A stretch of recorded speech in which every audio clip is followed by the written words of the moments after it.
जय हिंद दोस्तों। हमें प्रश्न दिया हुआ है, प्रत्येक दशा में 3 वर्ष बाद कितना मिश्रधन देय होगा यदि आपका मूलधन 1200 रुपये है, दर 12% वार्षिक है। तो जो दिया है हम वो लिखते हैं, दिया है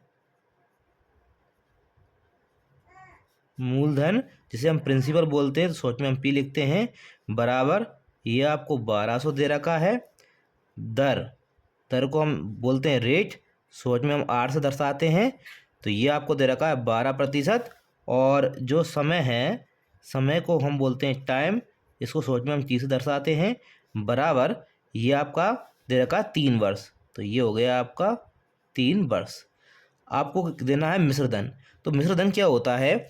जब कोई आप धन उधार लेते हो और उस पर आपको कुछ ब्याज देना पड़ता है, तो आप जो मूलधन है वो और जो ब्याज है दोनों को मिलाकर लौटाते हो, तो वो आपका क्या होता है? मिश्रधन होता है। तो पहले हम ब्याज निकालेंगे।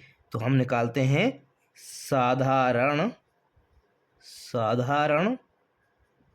ब्याज बराबर, इसका फॉर्मूला होता है P/R/T/100 बराबर।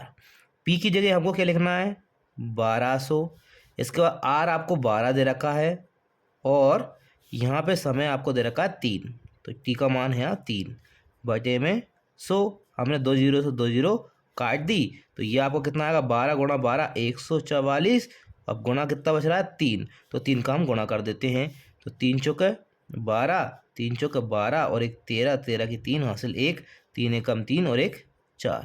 तो 432 जो आया वो आपका साधारण ब्याज है। अब आपको मिश्रधन निकालना है। तो मिश्रधन का क्या फॉर्मूला बनेगा हमारा? मिश्रधन बराबर मूलधन, मतलब जो आपने लिया है वो, और इसका साधारण ब्याज। साधारण ब्याज दोनों को हम जोड़ देते हैं तो आपको क्या निकलता है? मिश्रधन निकल जाता है।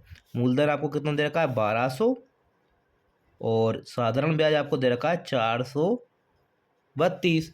दोनों को हमने जोड़ा तो कितना आ गया? 12 और 4 16। तो ये 1632 ये आपका क्या आ गया? साधारण ब्याज और मूलधन का योग, मतलब मिश्रधन प्राप्त हो चुका है। ये आपका आंसर।